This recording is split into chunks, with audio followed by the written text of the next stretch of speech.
join me in welcoming Tom.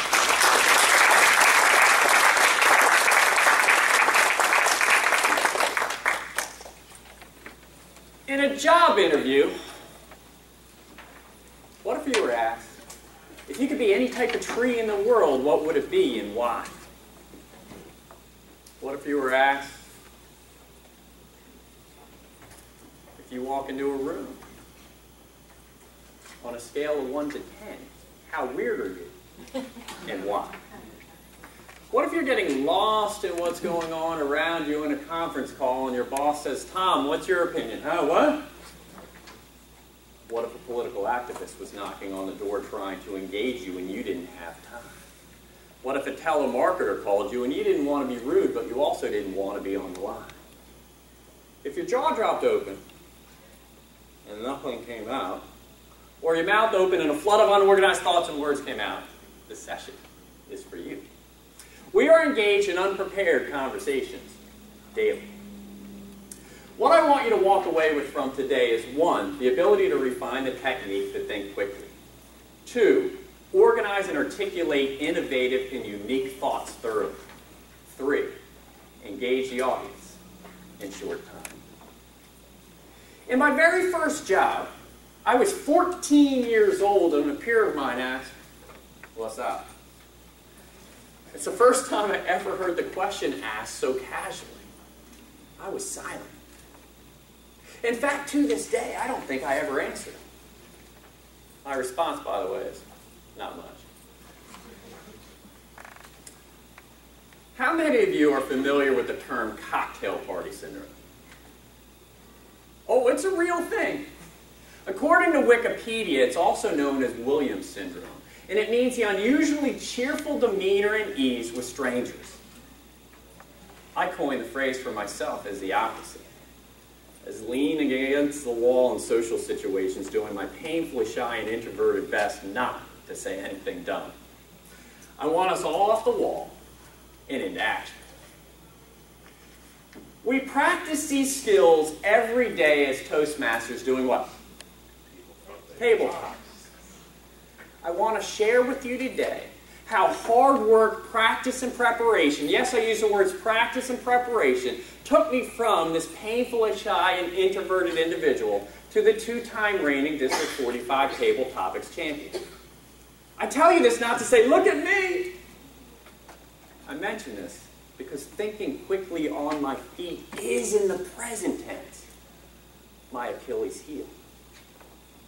We must constantly work at it. The payoff? More promotions, more sales, deeper relationships, more impactful conversations. We can influence others by thinking quickly. To quote Forrest Gump, Mom always said life is like a box of chocolates. You never know what you're going to get. I'm working on my accent. Tom Dowd always says, life is like a tabletop. The audience doesn't know what they're going to get, but the speaker does. Our minds tell us to instantly answer the question being asked. So let me ask you a question, and feel free to shout out the first one-word answer that comes to mind. If you could travel anywhere in the world, where would it be?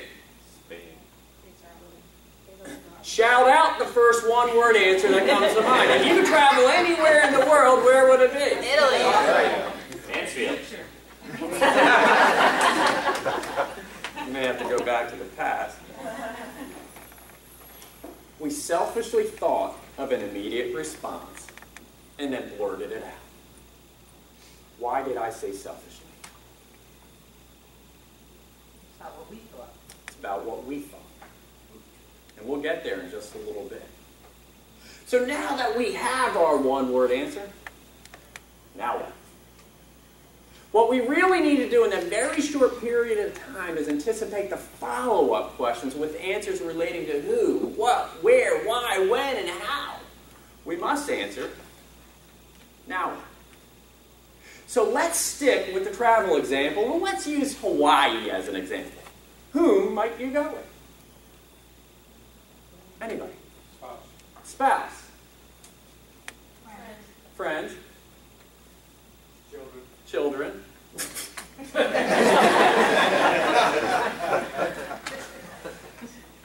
Where would you go? Maui. Maui? Why? What would you do when you're there? Golf. Golf? Kayak. Kayak? Swim? Ski. Ski? Water ski? Another ski? Okay. Why would you go? Why not? We're from the Northeast. Why would you go? And how would you get there? And you can have some fun with it. Paddle across, walk on water. Is there a right or a wrong answer to this? No. Then confidently roll with it. Toastmasters also teaches the PREP method. Point, reason, example, point. Give a point, a reason, an example, and a point.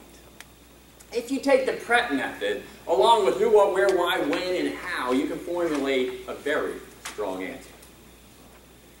So who are some of the more famous impromptu comedians out there? Robin Williams. Robin Williams. Anyone else? Steve Russell. Who's that? Nipsey Russell. Nipsey Russell? Okay.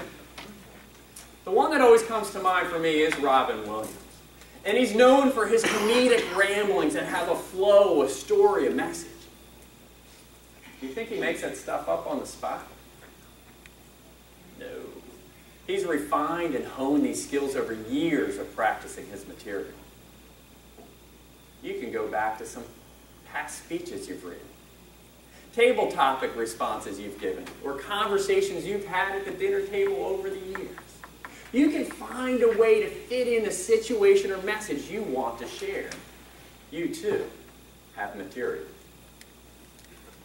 So let me share a story with you. My wife and very naive 14-year-old daughter were driving down the road when my daughter asked what that abandoned building was.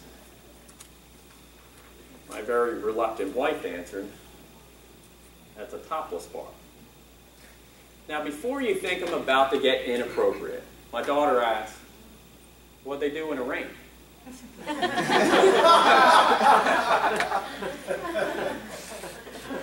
What are some of the points you can take away from this story?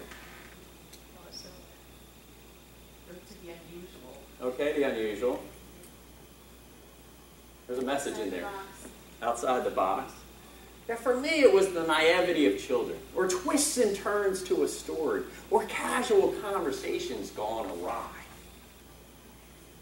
The same story can have different points based off of the circumstances. Our conversation success comes when our responses become stories that resonate with the audience. And we all have stories. In fact, our impromptu responses can really be familiar anecdotes we've told many times over. You'll never be stumped again. Even in a business situation, you can use the PREP method. Recap some past work that was done, give a point, a reason, a current example, and a final point in a business story fashion. I want you to unlock the hesitation and practice a new way of giving an impromptu prepared narrative that is just as powerful as any well-rehearsed speech.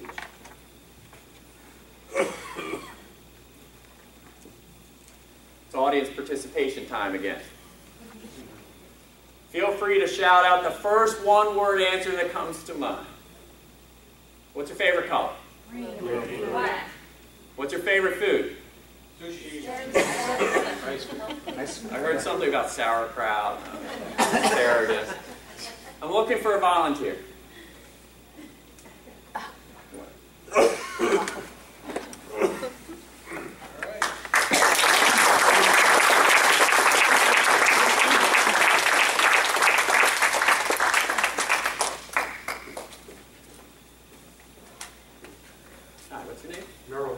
Meryl, welcome. Thank you. Meryl, what is your favorite color? Blue. What is your favorite food? Lots. Okay. In 30 seconds or less, if every time you entered a room you had a theme song, what would it be and why? It'd be Top Gun, because I think it's an incredible movie. It's invigorating, it's spontaneous, it's energetic, and it makes you be a top performer. Excellent. Thank you.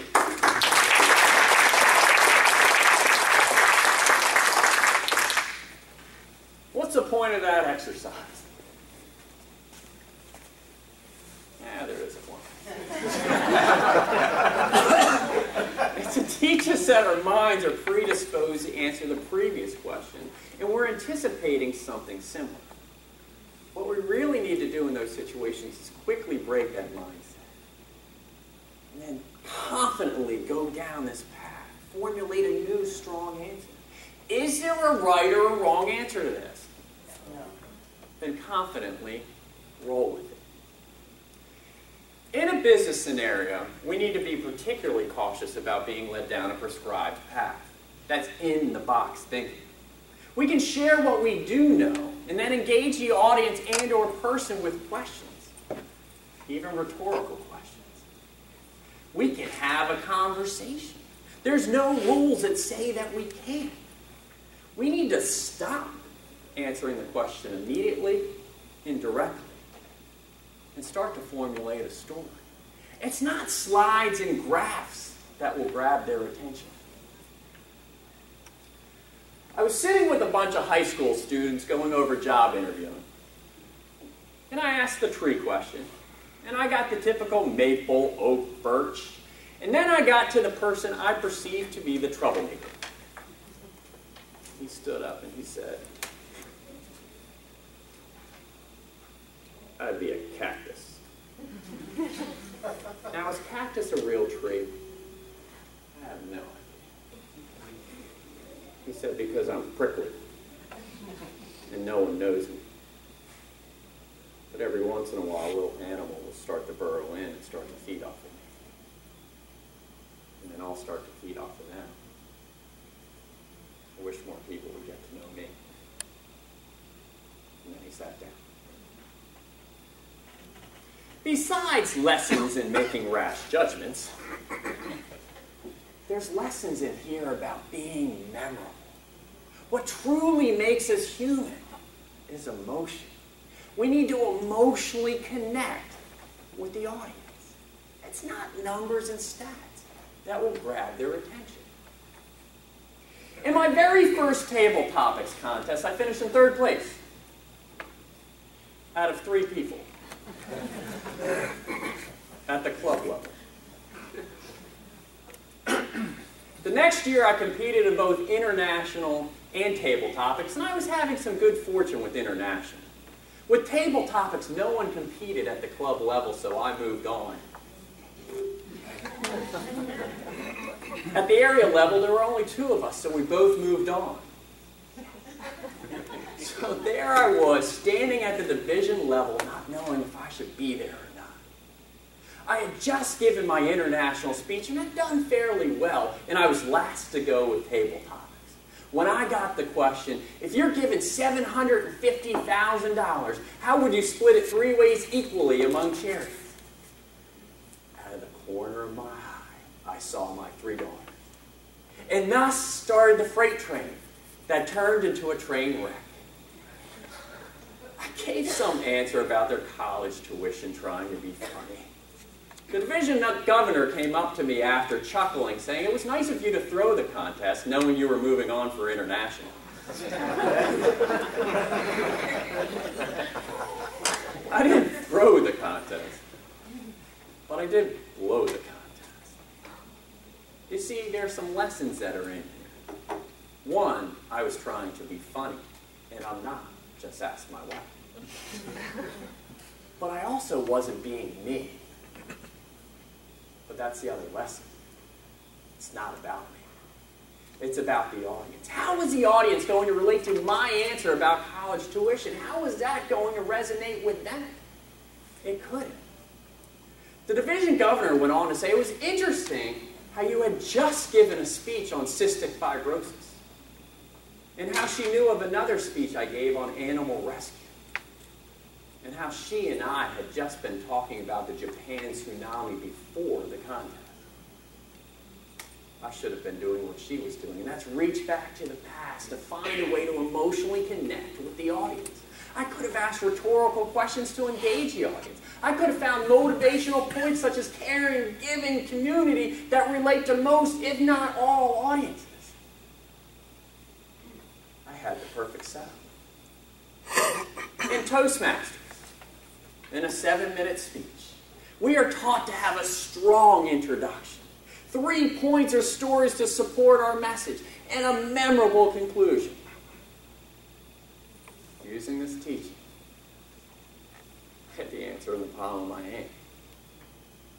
In a 2-minute table topic, we may not have time for 3 stories to support our message, but we do have stories to support our message, and our very first thought shouldn't be the story. It needs to be the message. What do you want your message to be? We can even use the pros and cons method, where pros and cons don't relate to the story. They relate to the message. Even the simplest questions have a tendency to throw us off. I've seen far too many people struggle with the question in a job interview, what's your greatest accomplishment? Is there a right or wrong answer to this? Will anyone know what your greatest accomplishment is? No. Then formulate a strong answer and articulate a clear message using one of your accomplishments and how it relates to overcoming a business challenge, achieving a stretch goal, collaborating with some business partners to overcome a business obstacle, especially in a job interview. This self-centered question is really about the value you're going to add back to the organization. We must relate to the audience. So what is an elevator speech? Anybody? 1-minute speech. 1-minute speech? 30-second introduction. 30-second.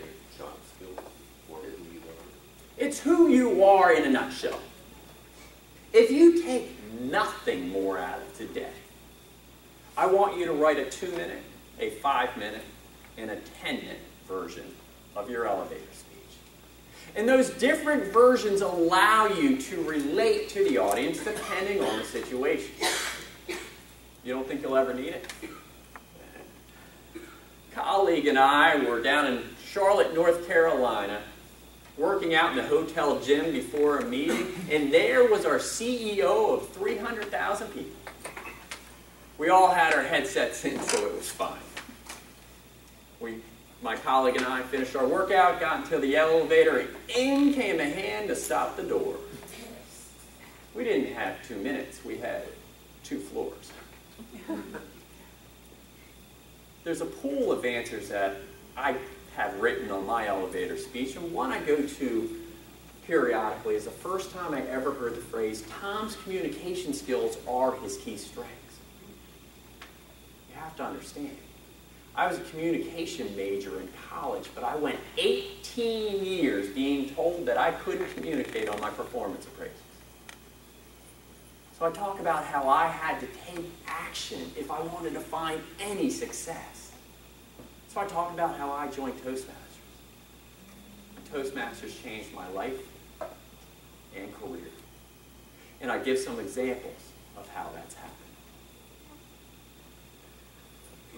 We must also be creative and confident and differentiate ourselves. When I was asked about my bucket list in last year's Table Topics final, I instantly thought about the 4 competitors who were ahead of me. I knew the audience had probably already heard some lists relating to exotic travel or death-defying moments to get over their fears. I had to quickly make a decision to not go down that path. Let's take a look.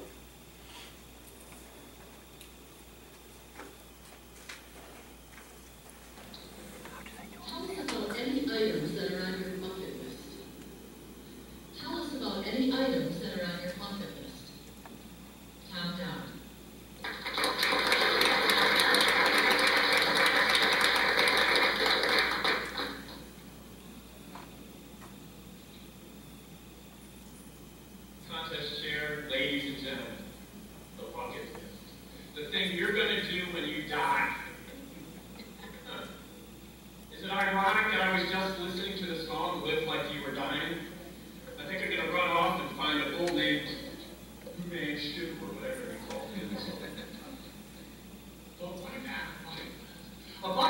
tells me you haven't done something that you wanted. I can tell you right now, if I die today, I've done everything that I've ever wanted. I failed miserably. I've been rejected more times than you can imagine in trying to get a book published. I was turned down 4 times for high school prom.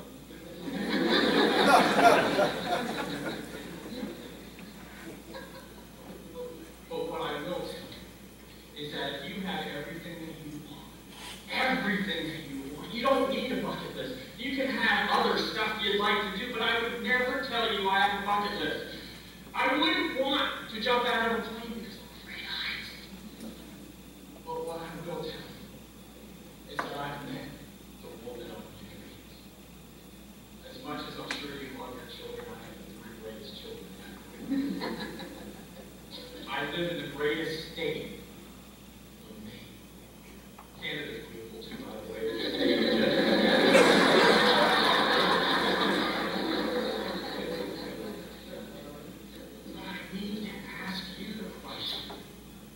Do you need a New Year's resolution every single year because you didn't do what you wanted to the year before?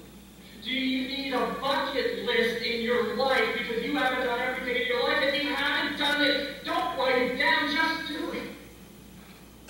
Because today is your day. As Mark said, to live and shine. Because today is the day that you don't need to.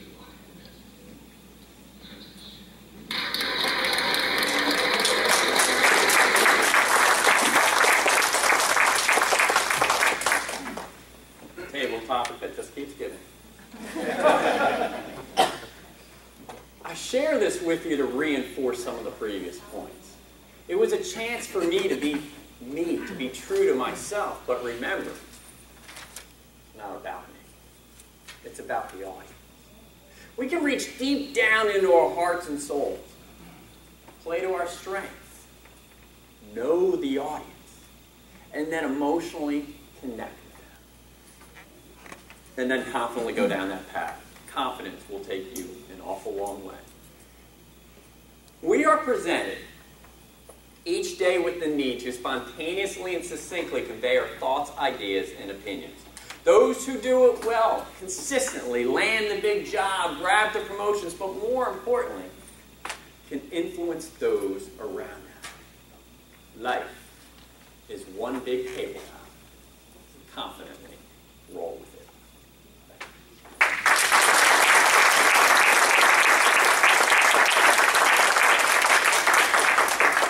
So if my timing is right, I believe we have about 15 minutes for questions. Or comments. Yes? You won the contest, right? Yes, I did. Okay. But I will not be the 3-time reigning because I finished in 2nd place last week at the division level. Did you have that question figured out before in your mind? We are outside of the room, and we had no idea that it was coming out. I've never heard the question before as a tabletop. Oh, had you thought about that being asked at one point? No? Never crossed my mind. Oh, okay. And I said, but I do know every year you're asked a New Year's resolution. I do know that there's some certain things in my life that I would like to do or have already done, and I looked at my life my life flashed before my eyes, and that very quick question that was there. And the reason I had lost my previous competitions is it was because me. In fact, I lost last week because I did not follow my own instructions. I was asked last week about my role model. And without question, not even a thought, and I mean that, not even a thought, it is my incredible wife. The problem is I got there too quick. I said, question, answer, it's my wife, now what? And I said all the great things that I love about my wife, but what I forgot about until I was about midway through was, how am I going to get the audience back into this thing? And what I should have done in the beginning is, think about your own role models. And this is what you do when you drive home. You start thinking of all the answers you should have given. so that's why I said in the present tense, we're consistently trying to hone and refine our skills. And I knew as soon as I sat down, I said, I'm not going to win. And I was okay with that. I deserved not to win. But it really got me thinking of practice what you preach. And you had the opportunity to bring the audience into this thing and still talk about your incredible life. What were some of the ways I could have done that? Yes? How do you practice for table topics? You just like have a set of random questions that you pull in the car and make up 2-minute speeches while you drive, or what are the ways to practice?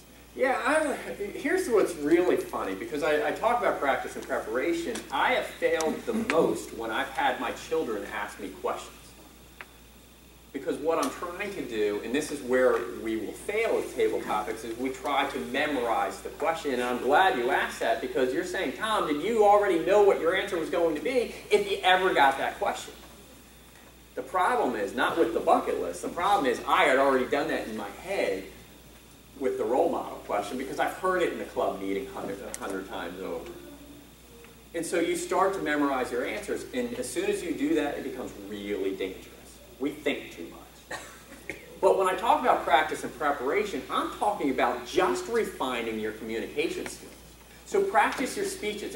I used to drive 20 minutes to work. I'd practice a speech going to work and coming home. For 40 minutes a day, in addition to my Toastmasters, I was training and refining and honing my communication skills. And I was talking about different topics. I'd have a humorous speech one month. I might have an inspirational speech the next one. And you start taking these speeches, and I wrote speeches 5 years ago. I can't remember the starting line. But I know I wrote a speech about my dog, Kevin, and rescuing animals. So I know if there was something about caring, giving, community, something relating to that, I could swing back to that. I may not quote that, but now it's a thought in my head. Go back to all the conversations you've had at the dinner table. Keep the clean ones, keep the other ones at the dinner table. But when you're sitting around Thanksgiving with family and friends, what do you talk about? You talk about the past, you talk about the future, you talk about the things that you're passionate about.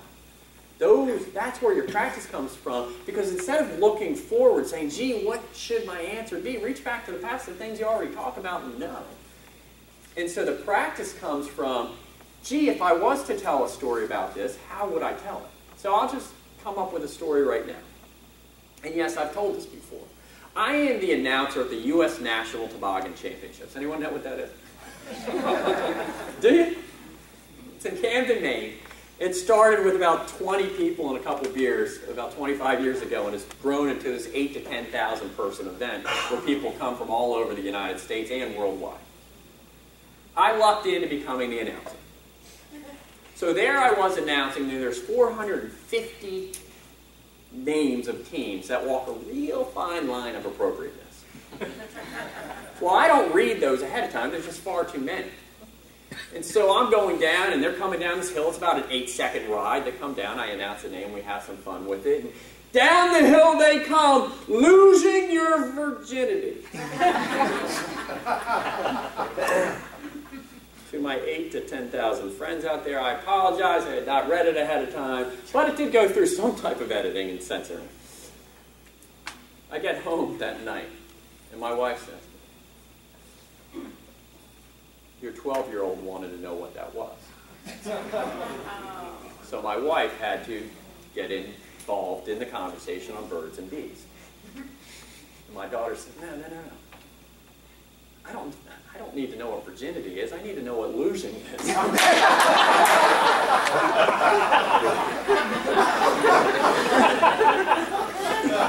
And the reason I bring this story up is 5 years ago, that would have taken me 15 minutes to get to the point. But you learn through table topics. Understand what the basic foundation of table topics is to think quickly on feet, organize your thoughts, and then get it out concisely. Strong introduction, strong conclusion, body that supports it. And so I'm hoping that story lasted no more than 2 minutes. It was probably about a minute or so.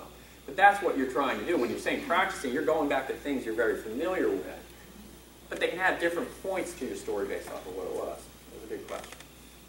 Can you get some more color on emotionally connecting with your boss in the elevator? Yeah, it was really, Yeah, you're talking to someone who's running this 300-person organization. And then all of a sudden you start thinking too much and you say, this is a person who runs a 300-person organization. Oh man, this is a person who runs a...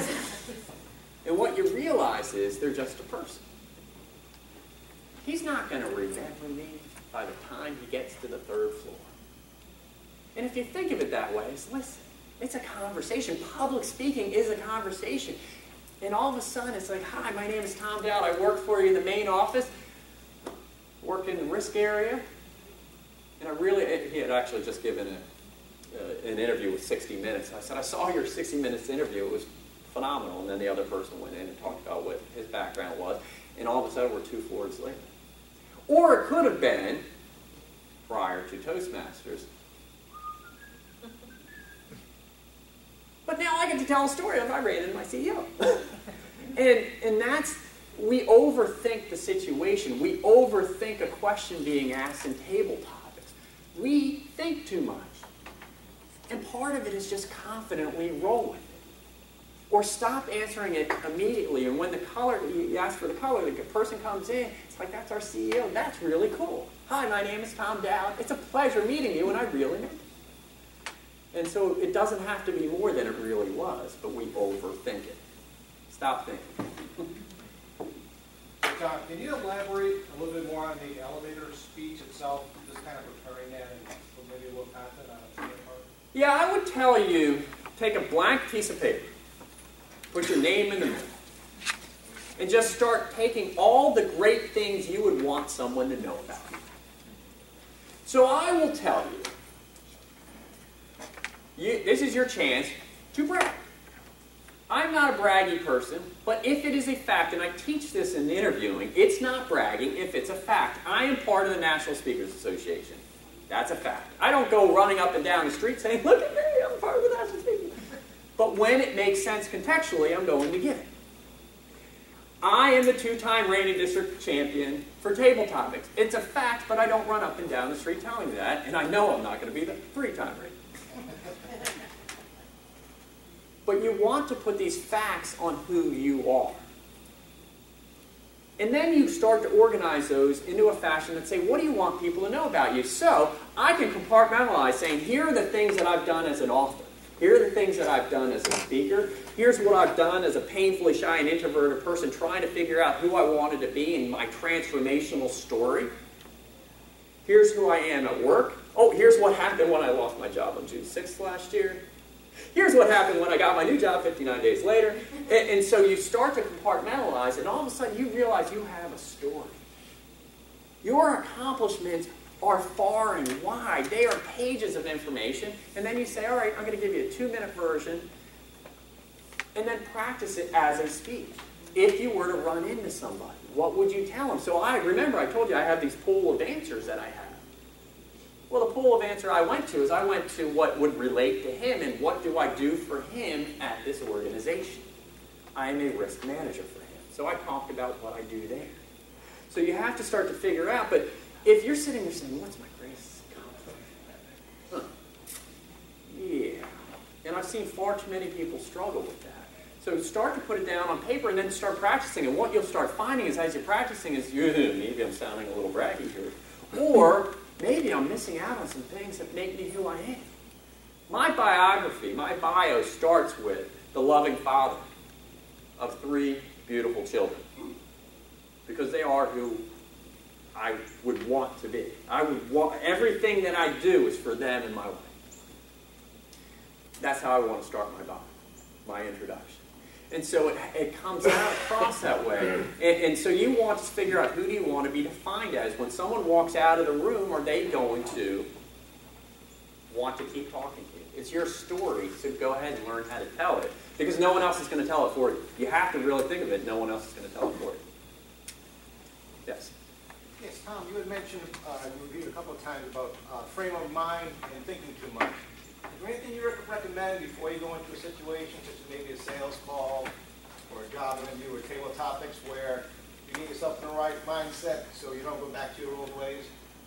Try to go in with a clear mind? Yeah, and that comes with the preparation. I had a meeting in New Jersey last week, and there were about 100 people sitting around in a room, and my boss gave a presentation.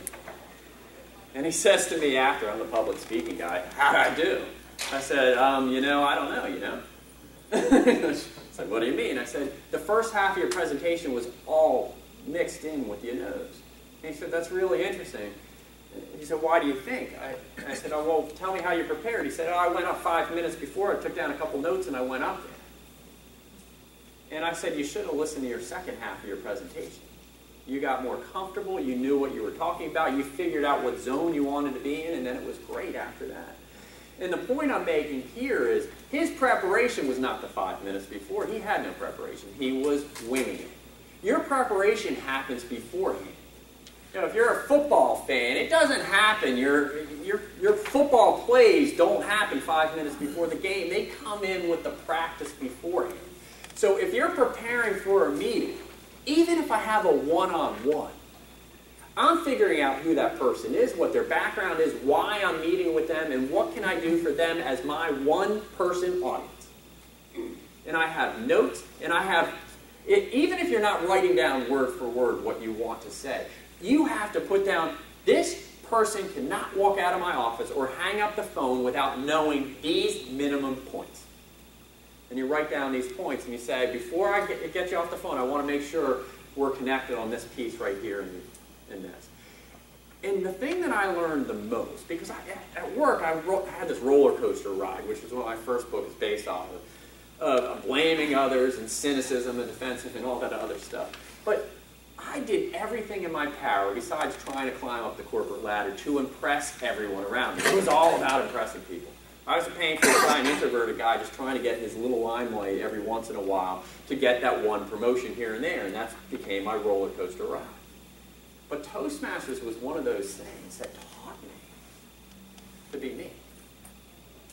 And the reason I bring that up is part of your preparation is play to your strengths. And I had a boss who once said to me, Tom, we're sitting here having this fun conversation. What can you never be fun in a meeting? Because I was this business guy, straight up and down, straight shoulders. That was who I was trying to be to impress the boss. And it hit me. Why can't I have that conversation that I just had with this one person? I've learned to have some fun at work. I did my first 6 speeches in Toastmasters behind a lectern, grabbing very tight, I might add. And it was all business related. Speech 7 had the phrase, my wife. I very rare have a speech that doesn't say my wife somewhere in it. Because I started to bring my personal life into this and balance it appropriately. So now I'm balancing my personal with the work, and now I'm relating to people on a personal level of you have kids, or some people have kids, or you have some fun at work. And so that's what it's really all about, is be able to, the preparation beforehand is the work that you do beforehand, and then letting your strengths play out throughout that interaction. And I think, are we right up against time here? Yes. Okay. So, thank you.